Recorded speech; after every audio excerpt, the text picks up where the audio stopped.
آمين. بسم الله الرحمن الرحيم.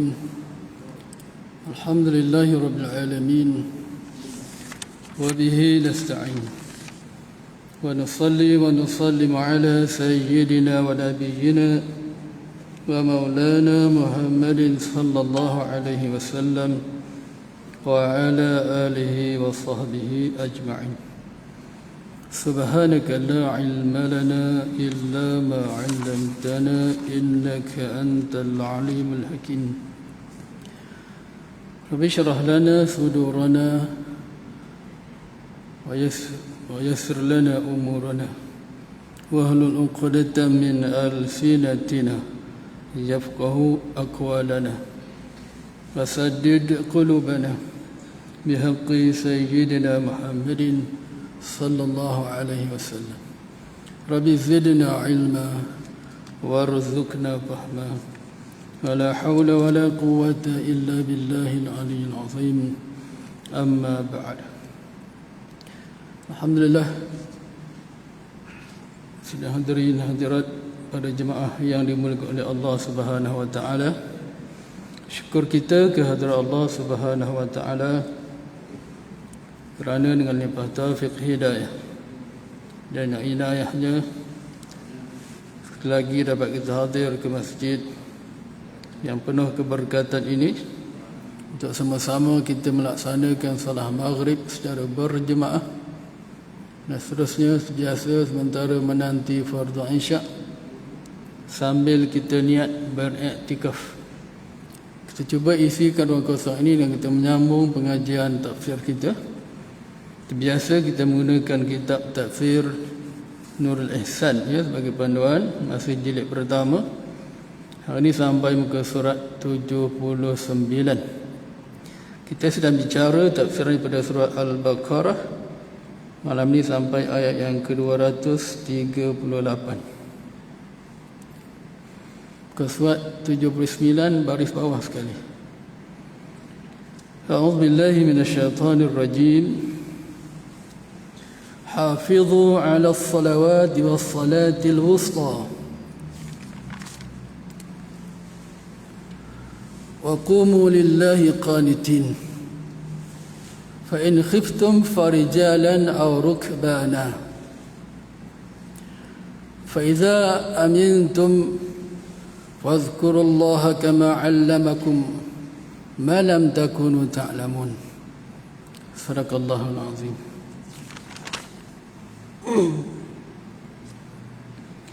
Hafiz, pelihara oleh kamu ala salawati, atas sembahyang yang fardu 5 waktu, wassalatil wusta, dan sembahyang wusta.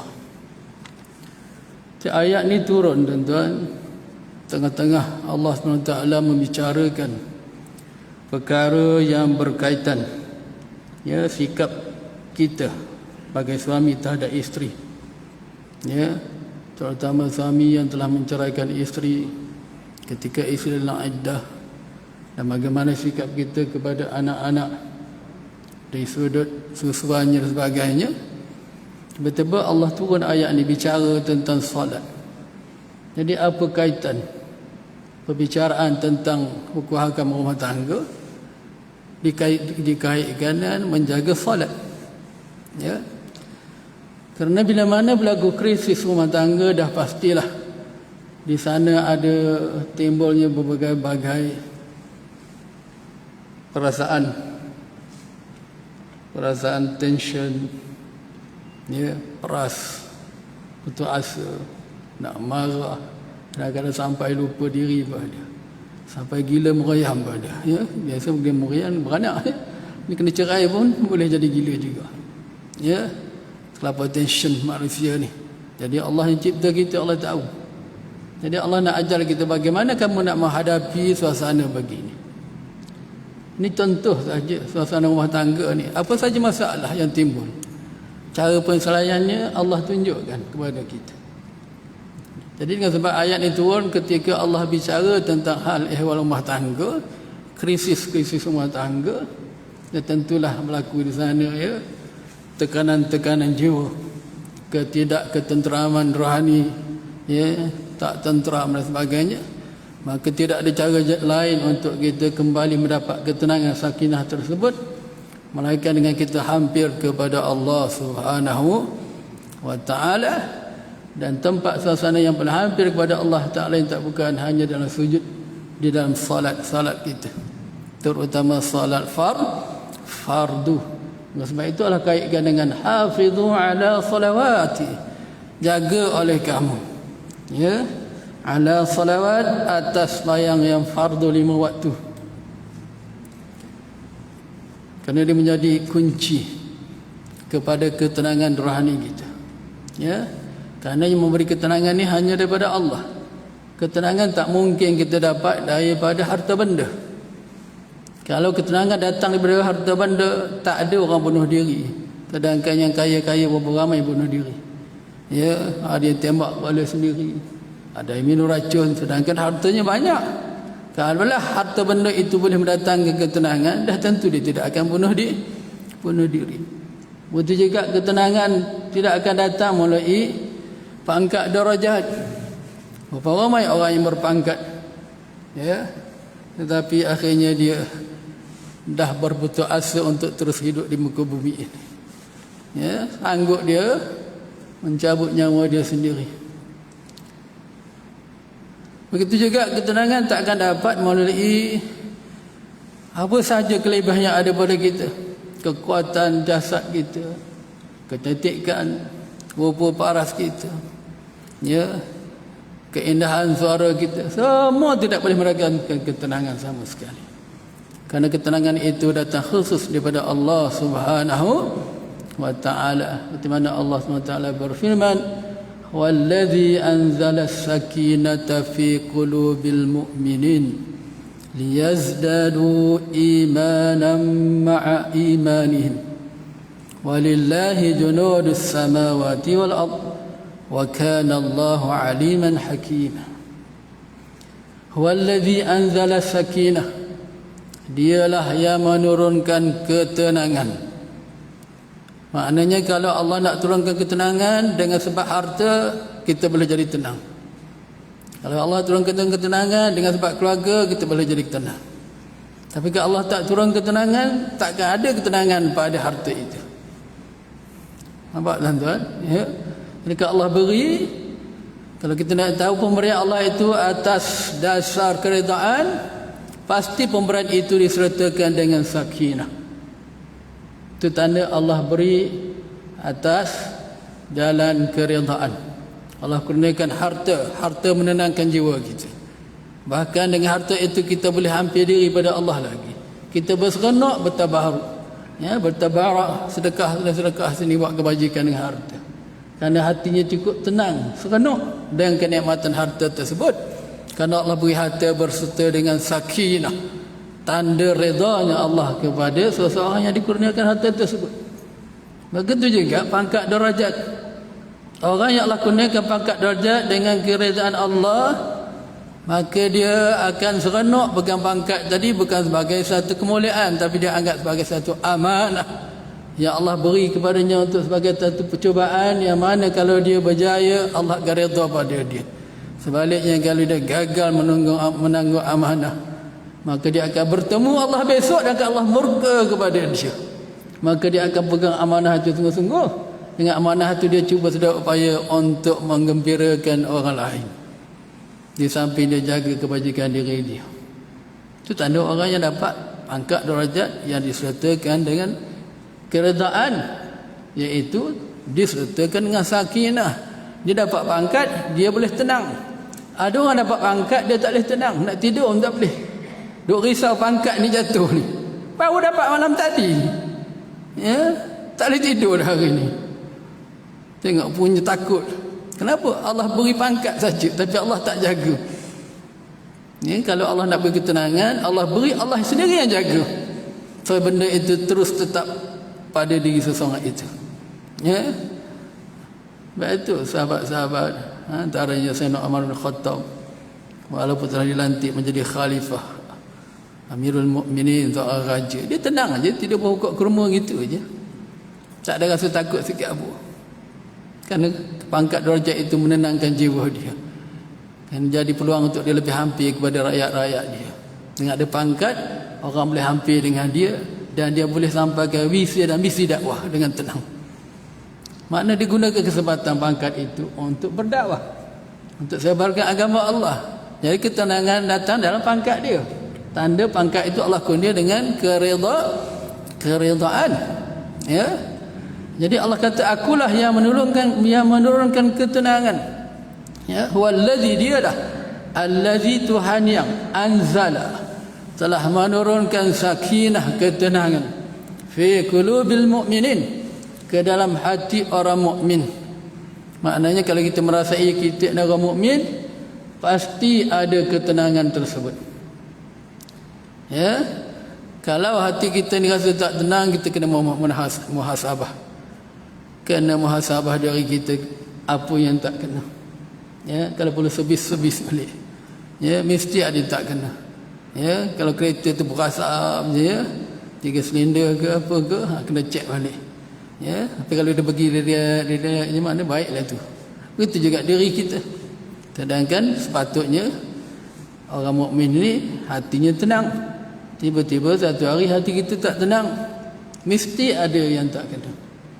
Ya, bukan sebab anak tu yang tak menenangkan kita. Bukan sebab isteri yang tak menenangkan kita. Bukan pangkat, harta benda yang tak menenangkan kita. Itu masalahnya Allah sekat kita daripada merasai ketenangannya, Allah turunkan itu.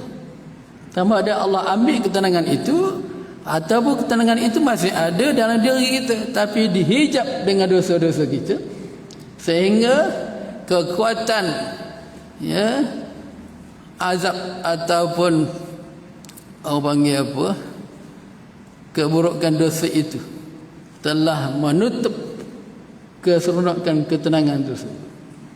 Jadi kalau dapat tenang tu balik, dia kena bersihkan balik, cuci balik dosa-dosa kelalaian itu. Terus bila dah habis dosa-dosa, maka terselah balik, timbul balik ketenangan yang telah teranap ke dalam, dengan sebab dihijab oleh dosa tadi. Ya, sebab orang mukmin ni mesti ada ketenangan. Kalau tak ada ketenangan tu bukan mukmin dah tu. Cuma ketenangan itu sama ada dapat dirasai ataupun tidak dapat dirasai, itu saja. Ketenangan tak ada bila orang tu mukmin. Kalau dia dirasai, mana hatinya bersih, ketenangan tu boleh meresap. Ya, dia umpama ketenangan, ya, umpama kelazatan kita makan makanan, tuan-tuan. Makanan lazat, bila dimakan oleh orang sihat, lazatlah dia. Kita makan sedap, sekenuk, rasa nak tambah lagi, tenang kan jiwa. Sebab tu dia nak tambah. Orang kalau hati serabut makan tak lalu.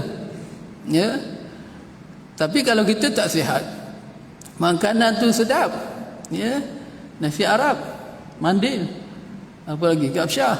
Ya. Dia pakai unta terus, tak ada kambing-kambing dah. Kadang-kadang kepala jirapah masuk situ sekali. Tapi tak lazat kerana dia sakit. Begitu juga keimanan. Iman tu membawa kesentosaan, ketenangan dalam jiwa mukmin. Tiba-tiba dia tak dapat rasa, makna hati dia sedang sakit. Seperti mana sakitnya tekuk-tekak dia, bibir dia, tidak dapat merasai kelazatan makanan yang masuk ke mulut. Begitu juga hati kita tak dapat merasai ketenangan, sakinah yang Allah campak, ya, ke dalam hati kita untuk menguatkan lagi keimanan, dengan sebab hati kita sakit. Jadi cara dia nak ubat, kena hampir diri pada Allah lah, kerana Allah yang menyembuhkan. Wa idza maritu wa huwa yashfin, bila aku sakit, dialah yang menyembuhkan. Tak ada orang lain, tak ada kuasa lain boleh menyembuhkan kita, hanya Allah sahaja. Ya, sama ada penyakit zahir maupun penyakit rohani, sama saja, Allah sahaja. Cuma dari sudut ikhtiar sahaja. Zahir kita jumpa doktor yang zahir, kalau rohani jumpa doktor rohani, jumpa tok guru boleh nisahkan kita. Itu ikhtiar kita. Hakikatnya sama ada penyakit tu zahir atau penyakit batiniah, semua yang menyembuhkan hanya Allah Subhanahu wa taala. Ya. Jadi dialah yang menurunkan ketenangan, liyazdadu, untuk menambahkan lagi keimanan yang sedia ada di hati orang mukmin. Ya. Jadi sebab itulah Allah ajar kepada kita, bila kamu duduk dalam suasana tidak tenteram, bermasalah dan sebagainya, mai aku tunjuk cara, kata Allah, hafizu, kamu jaga solat kamu. Maknanya kalau orang tak jaga solat, dia tak akan tenteram. Orang tak jaga solat, dia tak tenteram, hati dia akan serabut. Lagi jauh kita pada Allah, lagi serabut hati kita. Ya, pasti. Walaupun kita nampak pada diri dia macam ceria je, dia sedang menyembunyikan sesuatu dalam diri dia yang kita tak tahu. Pasti. Bila orang jauh pada Allah Ta'ala, dan benda itu akan terselah satu hari nanti. Kita akan dapat melihat betapa sengsara menyimpan hati dia tu akan perasaan tidak ketenteraman tersebut, dengan sebab dia tidak salat.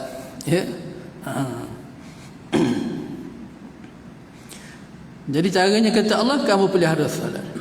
Kerana salat inilah satu-satu ibadah yang paling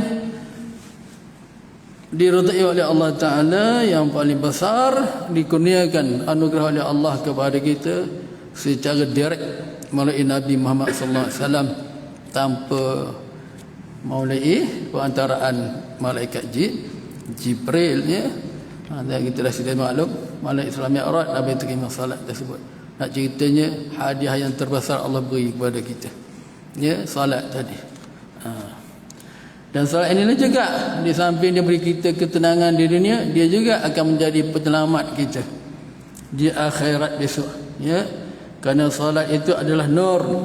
Di mana Nabi kata, man hafaza 'alaiha, sesiapa yang menjaga salat, kanat lahu nuran wa burhanan wa najatan yaumal qiyamah.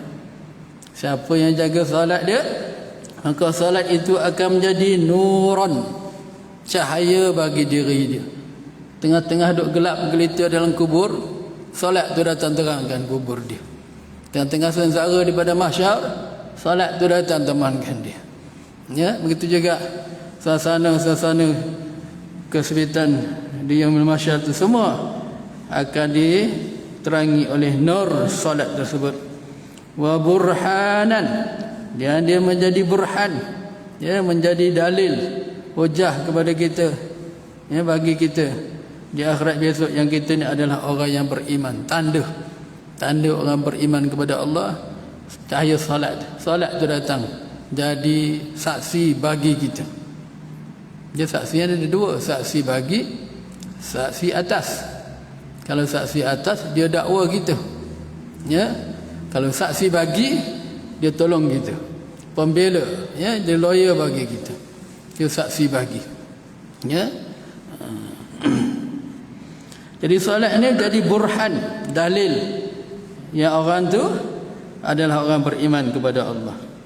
Maknanya kalau orang tu tak solat, tak ada dalil, tak ada bukti dia beriman, gelap je muka dia. Kat dunia kita boleh cam tuan-tuan ya. Kalau kita perhati tengok muka orang tak solat ni, Allah, tengok serabut semacam mukanya. Dia make up, pakai sabun, kelorok lagi jijik muka tu. Kalau yang perempuan tu tak cukup dengan gincu, shadownya pergi traffic light pun takut. Traffic light 3 je, dia sampai 4. Tapi kita tengok muka dia tak ceria, tak ada nur yang terpantul, yang terpancar. Hanya orang yang solat dia boleh kesan, orang tu solat tak solat. Tapi kalau sama-sama tak solat, tak dapat kesan dah.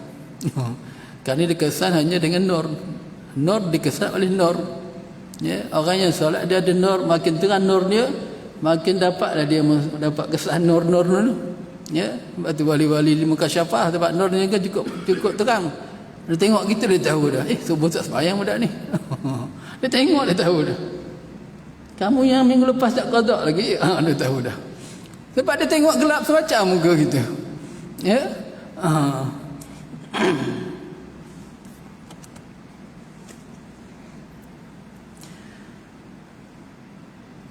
Wa najatan, dan jadi najah.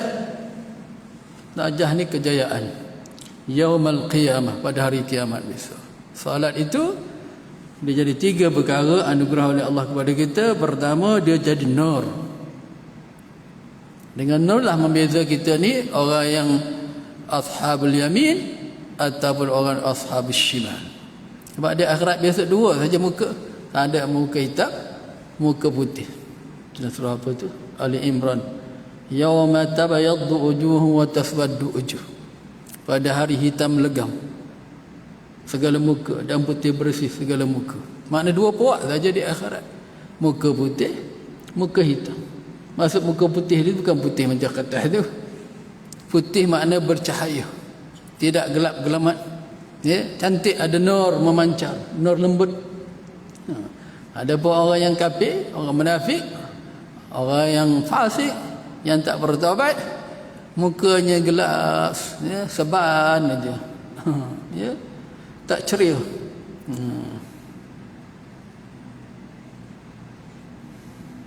Jadi Nabi kenal daripada nur ni lah.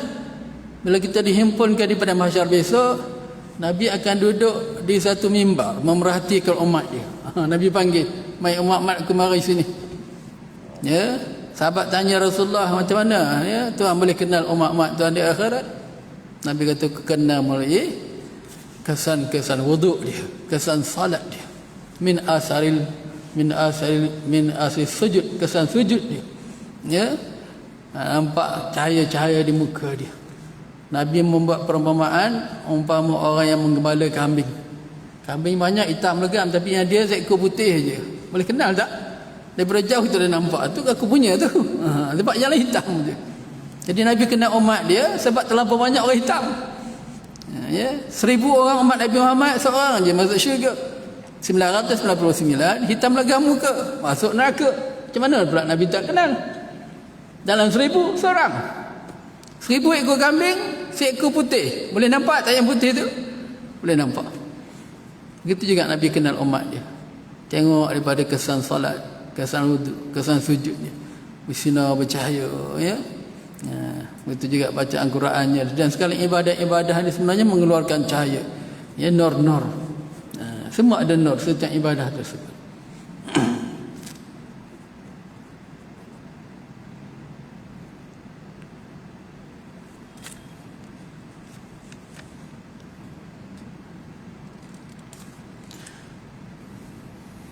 Jadi sesiapa yang jaga solat tadi, Nabi kata 3 perkara bagi dia.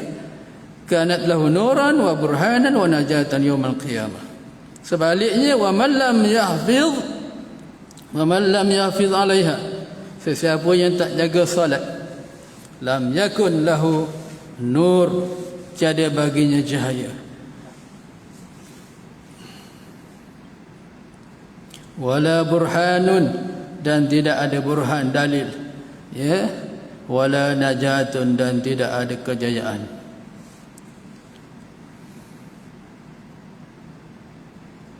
Karena yaumul qiyamah, hari kiamat besok, orang yang tak jaga solat ni ma'a Qarun wa Fir'aun wa Haman wa Abi wa Ubay bin Khalaf. Oh, dia bersama orang-orang tu. Wa yazbillah. Oh, ni siapa ni? Puak-puak ahli neraka lah ni. Ya, orang tak jaga solat, dia bukan saja tidak ada nur, bukan tak ada burhan, bukan tak ada najah. Sebaliknya yang ada, dia akan dihimpun bersama dengan Fir'aun, wa'jazubillah. Ya, dengan Haman, dengan Ubay bin Khalaf, bapa munafik ni. Ya. Sebab tu, ya, setengah mazhab mengatakan orang tak solat ni kafir. Ya. Ada dalam mazhab Syafi'i, rahimahullah ta'ala, Imam Syafi'i, dia tak menerus menghukumkan kafir, ya. Selagi dia tidak mengingkari akan fardunya salat, dia tetap mukmin Islam, cuma dia fasik. Tapi bila dia menolak yang salat itu fardu, baru jadi kafir, ya. Sebab ada 2 hadis di sana yang Nabi kata, siapa yang jaga salat, siapa yang tinggal salat dengan sengaja, kafiran jiharan, dia kafir yang nyata. Tapi Nabi buat satu hadis lain pula, ya. Nabi kata siapa jaga solat, Allah masukkan dia ke syurga. Siapa tak jaga solat, tidak ada jaminan bagi dia. Kalau Allah nak masuk dia ke syurga, Allah masukkan. Kalau Allah tak nak masukkan, Allah masukkan di neraka, Allah masukkan dia ke neraka. Berdasarkan hadis kedua ini, Imam Syafi'i dia tafsir hadis pertama tadi. Kalau macam tu, kafir yang pertama tadi yang Nabi sebut orang tak solat tu kafir, bukan kafir din, bukan kafir fid din, ya, tapi kufur nikmat. Sebab kalau kafir fid din tak layak masuk syurga sama sekali. Sedangkan Nabi kata kalau Allah nak masuk ke syurga, Allah masukkan dia ke syurga.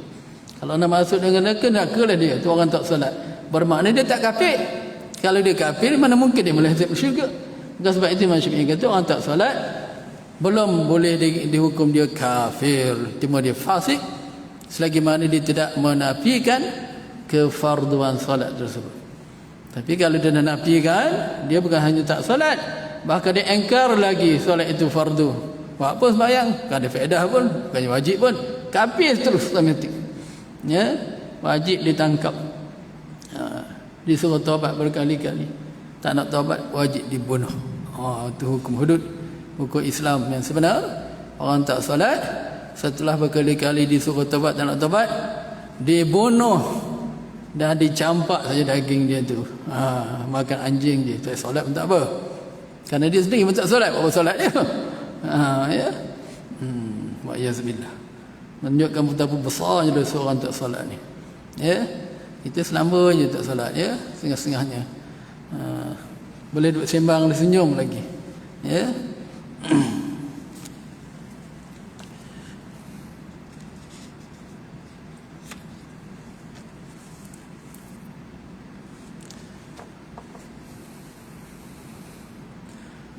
Jadi kita kembali pada kaitan tadi.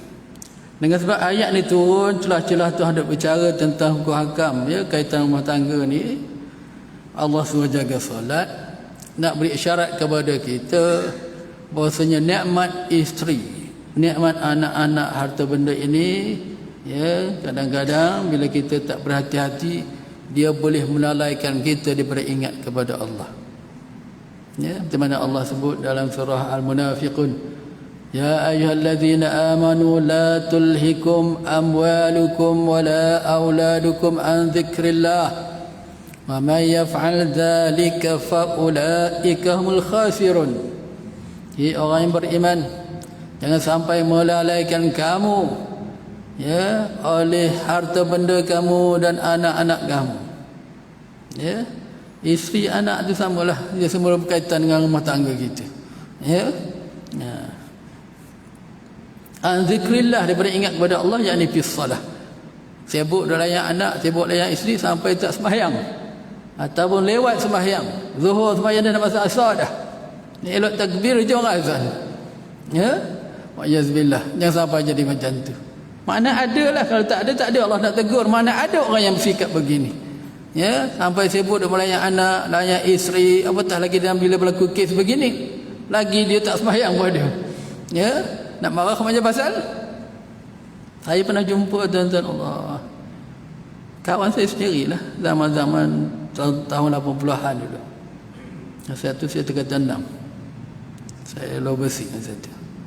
Ya, sama-sama duduk kat masjid Padang Jawa tu je. Budak ni dia pergi Minang anak dara orang.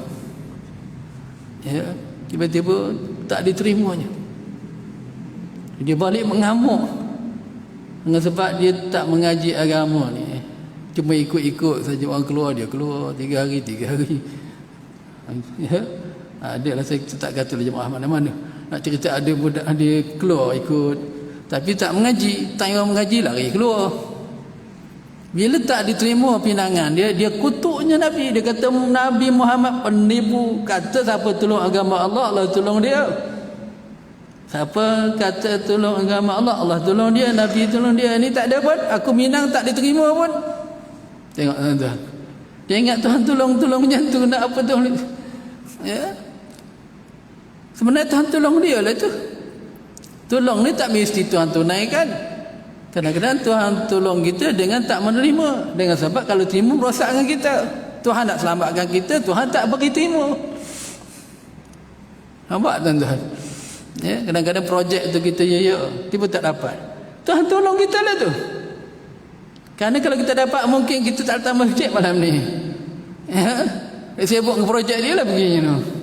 Tuhan nak tolong kita, Tuhan tahan projek tu. Tolonglah tu. Tapi sebab lantaran tak mengaji akidah tauhid ni, ya, dia sanggup kutuk Allah Taala, kutuk Nabi Muhammad. Panjang lagi lah kisah dia sampai dia pergi ke gereja kat Syimbo apa gitu. 24 ke apa, ada gereja di situ. Kisah sedih nak cerita panjang-panjang. Ya, tapi Allah uji dia dapat menang loteri 1 juta. Bawa ke masjid dia gitu. Allah. Tu saya dah habis sendiri. Tahun 86. 86 saya tanam bawah tu. Ya. Allahu Akbar. Nak ceritanya Allah uji seorang tu berbagai-bagai cara. Kadang-kadang oleh anak, kadang-kadang oleh perempuan, isteri, ya. Jadi sebab itulah Allah selit ayat ni nak beri isyarat kepada kita berhati-hati berkaitan dengan perempuan. Berhati-hati bila ada kaitan dengan anak-anak harta benda. Kerana kadang-kadang dia melalaikan kamu daripada ingat kepada Allah, ya. Sebab tu bila berlaku saja Allah ingat cepat-cepat. Jangan sampai kamu terlajak. Ni pegang elok-elok. Bila kamu pegang yang ni, insya-Allah tentu. Ya, takkan terlajak. Jaga solat kamu. 5 waktu tu jaga. Kemudian wassalatil wusta, dan jaga juga sembahyang wusta. Salat wusta ni khilaf ulama, ya. Ada ulama kata solat asar, ada setengah ulama kata solat subuh, ada setengah ulama kata solat zuhur. Macam-macam lah pendapat, ya. Berdasar ijtihad mereka masing-masing. Ini dipanggil min atfi khas alal am. Salat wusta itu termasuk dalam sembahyang salawat tadilah juga. Salat wusta itu ialah sebahagian daripada salawat tadi. Kalau kita mengaji dalam ilmu Arab dipanggil min atfil khas alal am. Ataf yang khas, yang khusus kepada am, yang umum. Ya, salawat itu umum. Ya, salatul wusta itu khusus. Salatul wusta itu adalah sebahagian daripada salawat, seperti ataf Rasul kepada Nabi kepada Rasul. Ya, bila sebut Rasul, dia mesti Nabi. Masya lagi. Ya. Boleh faham, ya? Apa panggil min atbil am ala khas. Ataf khas, min atbil khas ala am. Ataf yang khas kepada am, nak mengisyaratkan bahawa sembahyang wusta ini ialah sembahyang yang paling mulia antara sembahyang-sembahyang yang lain. Ya, panggil wusta, duduk tengah-tengah. Sebab tu Imam Syafi'i kita dia mentafsirkan wusta, ya, dengan makna sembahyang asar. Kata sembahyang asar ini sembahyang yang duduk tengah-tengah. Zuhur, asar, maghrib, isyak, duduk tengah-tengah sini. Subuh, zuhur. Subuh, zuhur, maghrib, isyak, dua-dua, asar duduk tengah. Itu panggil sembahyang wusta. Ya, juga wusta diterjemah dengan sembahyang yang paling mulia. Kenapa mulia? Kerana di sembahyang asar inilah waktu pertukaran malaikat yang menjaga kita. Malaikat malam dan malaikat siang, ya. Kita ada malaikat yang jaga kita ni. Malaikat pada shift dia. Ada yang jaga waktu malam, ada yang jaga waktu siang. Seperti mana hadis Bukhari, ya. Mana hadisnya? Saya pun tak boleh ingat dah. Yata'aqabuna fikum malaikatul bil laili wa malaikatu bin nahar. Wa yajtami'una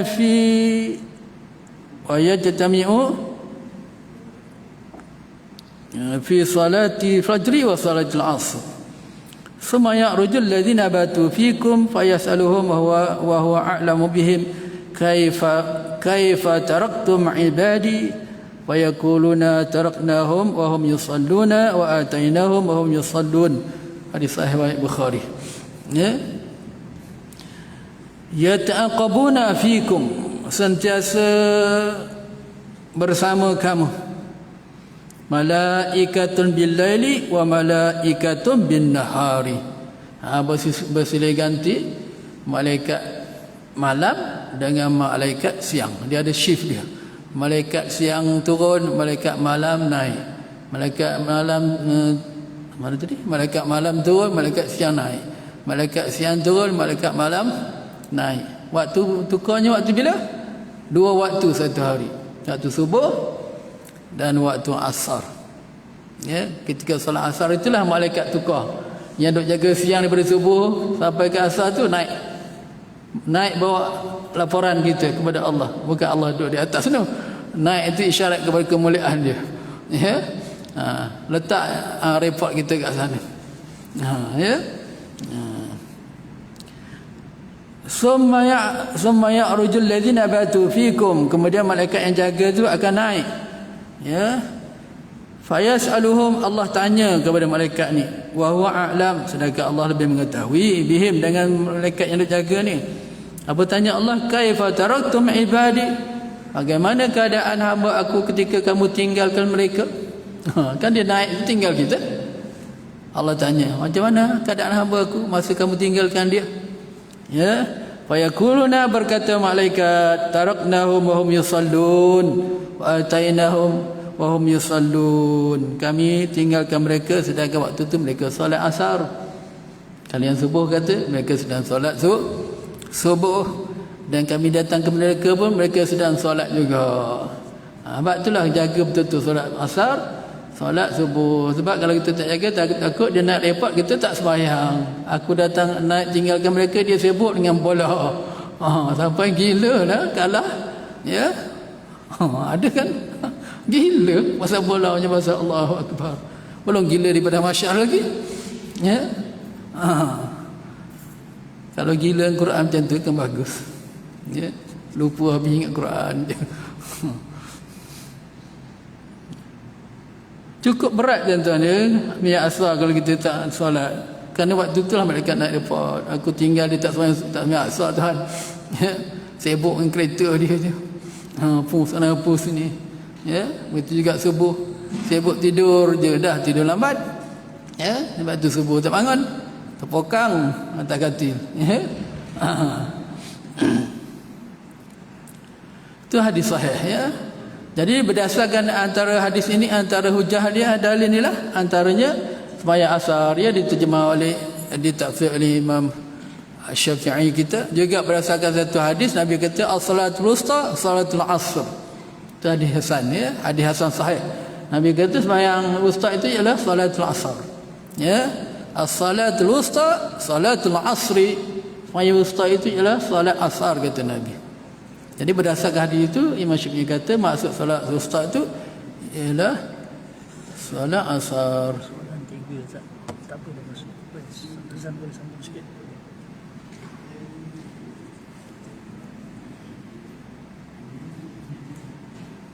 Dalam 3 bawah sekali. Baca 3 ni. Dah ini syak dah. Sikit.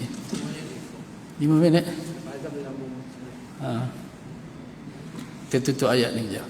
Tergantung ni. Ya, nanti kita sentuh soalan ni. InsyaAllah.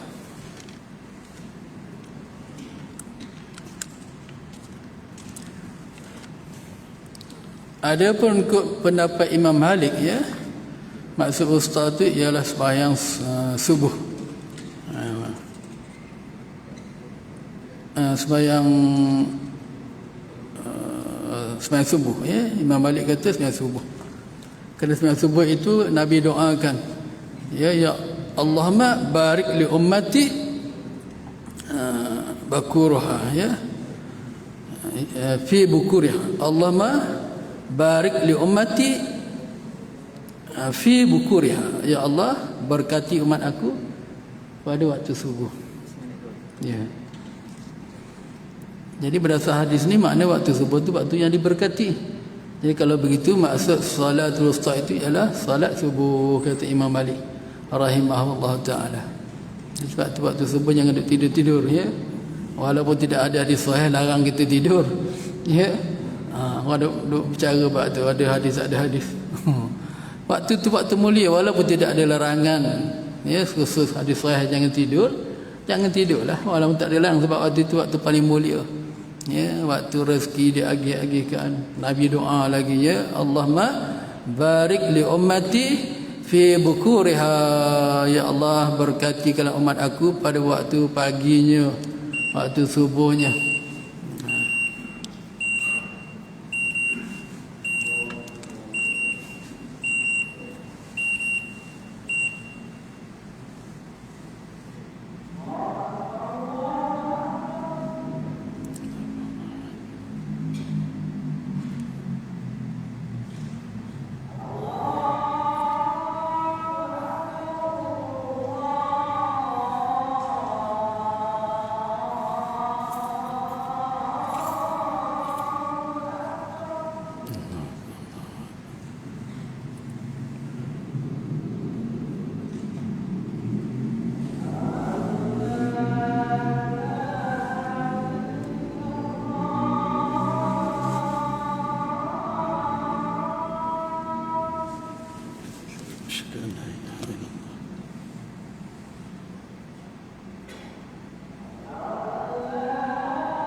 La ilaha illallah.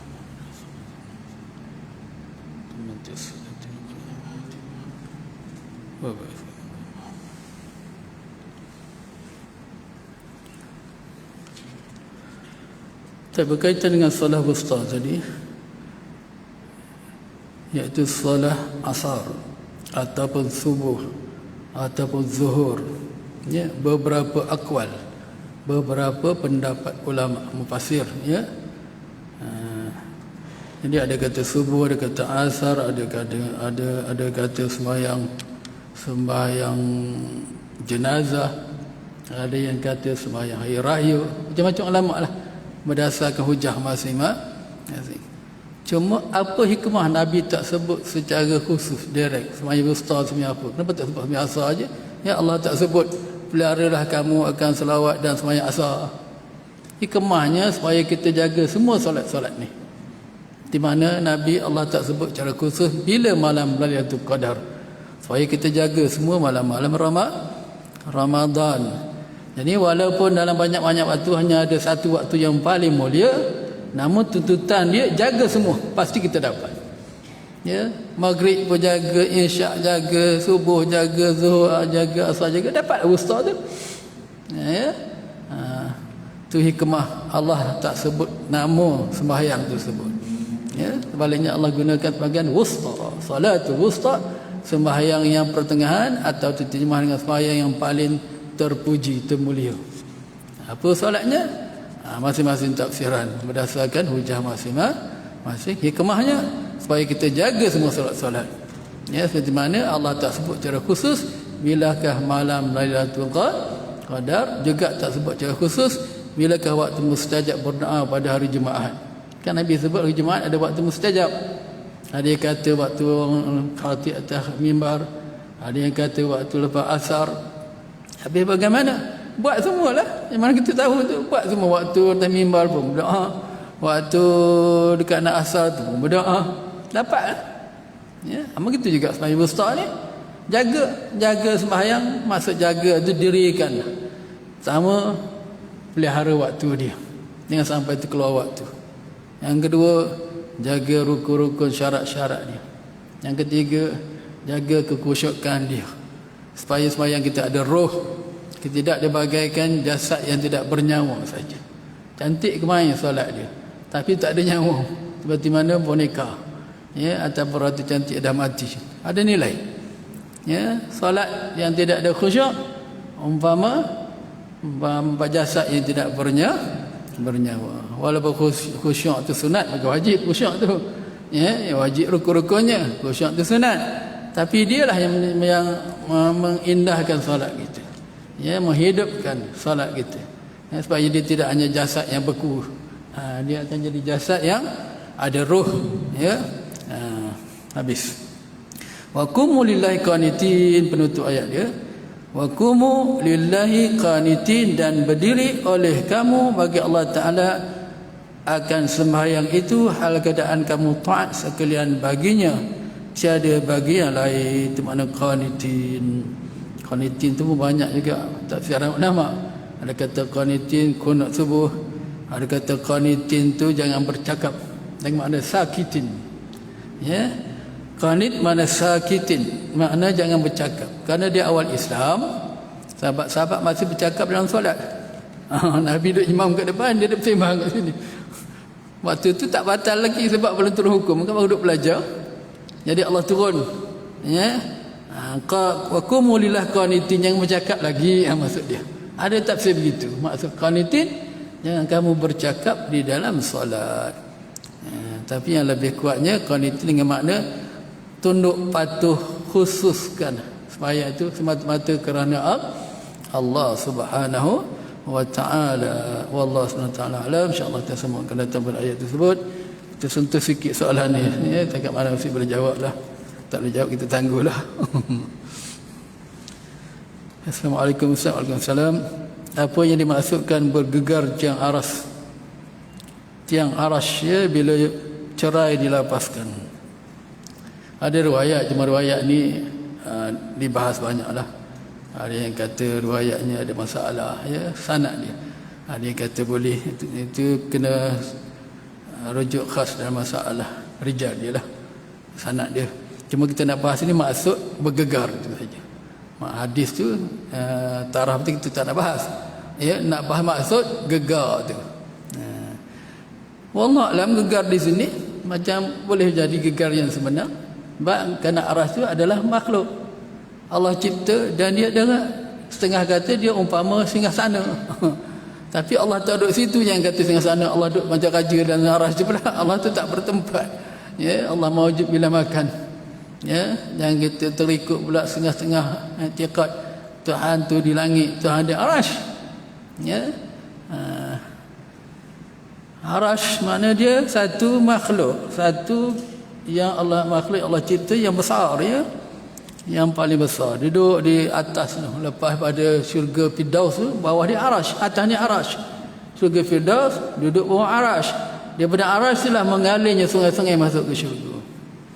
Ya. Atas ni pula ada kursi lagi. Ya.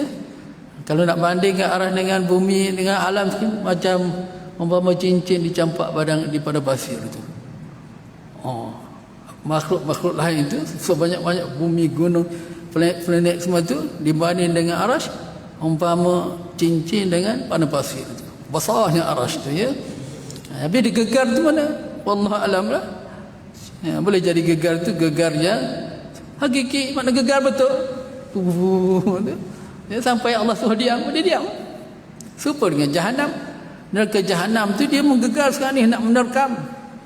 Sampai dirantai Allah Ta'ala 70,000 rantai malaikat pegang neraka Jahannam tu. Sebab dia meronta-ronta nak menerkam manusia yang durhaka ni. Ya, macam mana rupa? Wallahu a'lam.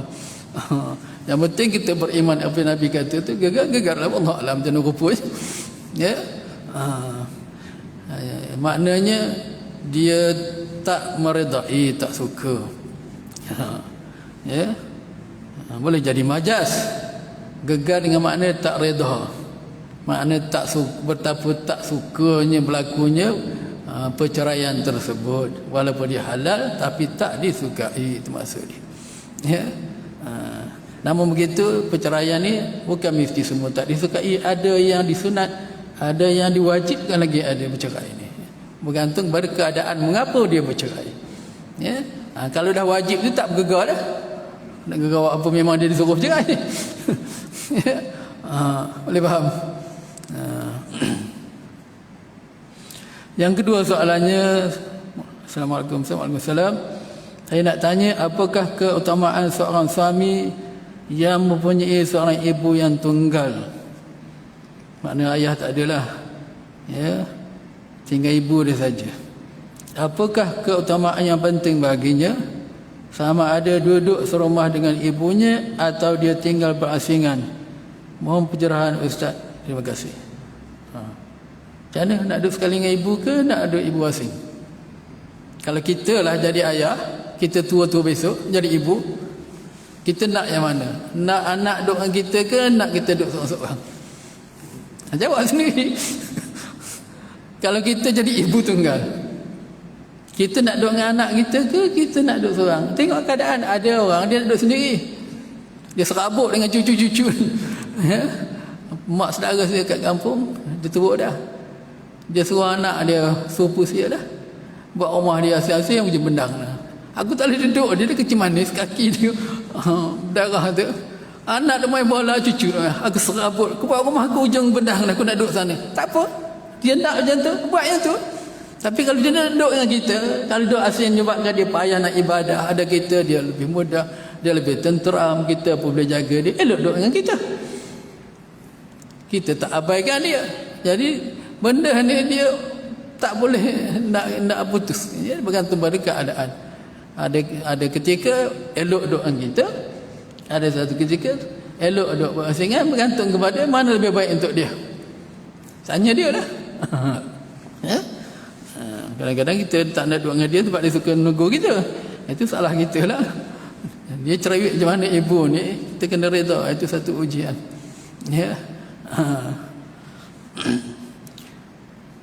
Tapi seeloknya kalau ibu tu dah uzur, eloklah duduk dengan kita. Ya, kalau dia tak suruh kita asingkanlah. Ya, bila duduk dengan kita boleh jaga dia. Tengok Awis Qarnain kan, kita kisah Awis Qarnain. Seorang dia lahir zaman Nabi, tapi tidak dipanggil sahabat, dipanggil tabi'in.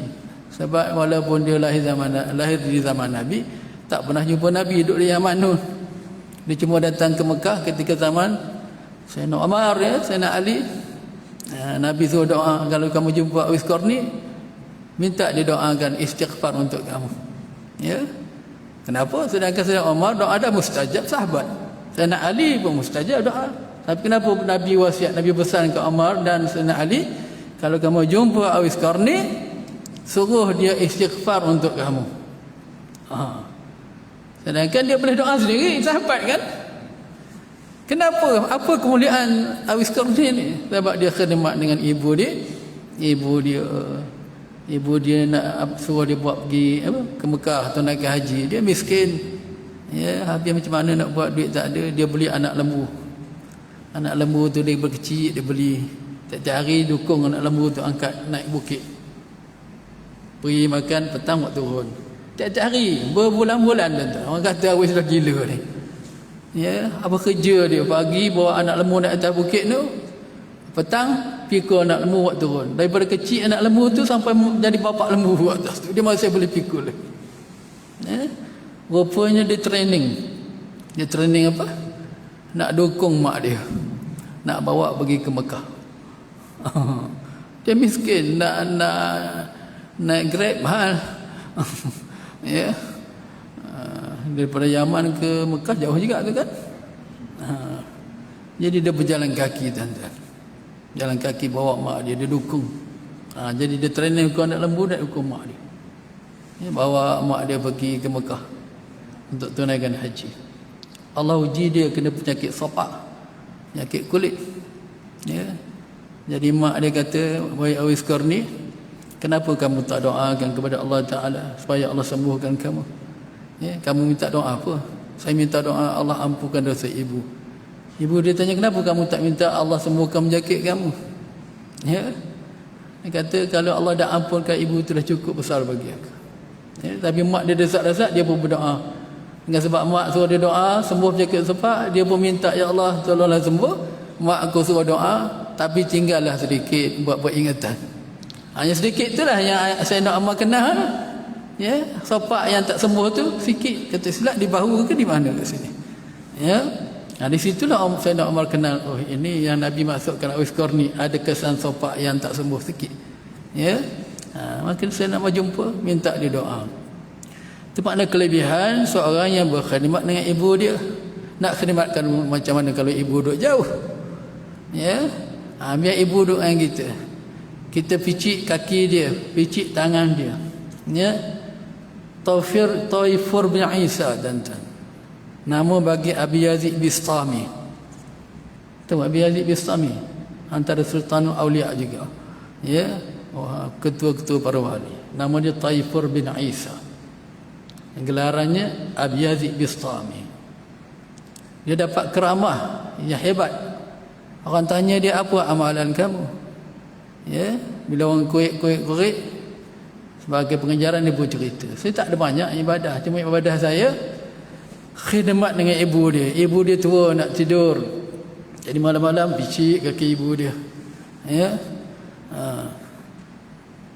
Lepas tu pintu tingkap tu ditutup dah angin, tutup. Pum. Awais buka pintu, Awais lah apa? Taifur buka pintu tingkap dia, mak nak tidur, dia pun buka tingkap. Tutup lagi dia angin, dia buka lagi. Maka kata dia, setiap malam aku pegang tingkap tu supaya jangan tertutup sampai ibu aku tidur lena sampai subuh. Setiap malam sampai ibu aku meninggal dunia. Sedangkan dia boleh ambil kayu sendak aja kat pintu tu.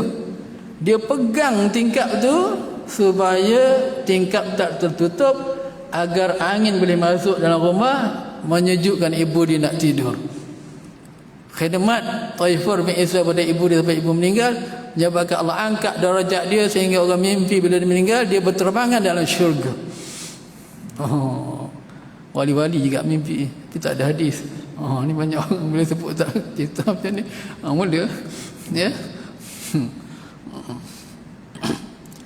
Jadi elok duduk dengan rumah sekali dah. Ya. Sekiranya boleh menambah kebajikan untuk ibu. Tapi kalau duduk rumah sekali menyebabkan ibu makin tersepit, mungkin tak disukai oleh isteri dia, tahu maklumlah sifat manusia, kadang-kadang ibu rasa tersinggung. Lebih baik kalau duduk asing, buatlah asing, tengoklah yang mana terbaik untuk dia. Kalau duduk bersama, kadang-kadang ibu lagi tersempit, nak makan pun tak lalu memendar rasa, ya. Dia tak sama, dia subjektif. Ya. Yang ketiga, Assalamualaikum warahmatullahi wabarakatuh. ramai alim ulama, ustaz-ustaz sebut mengenai dunia akhir zaman. Apa yang dimaksudkan dengan dunia akhir zaman yang sebenar? Akhir zaman tu masa. Zaman tu makna masa. Masa tu makna umur dunia. Umur dunia serupa umur kita lah. Habis umur kita, matilah kita. Hancurlah kita.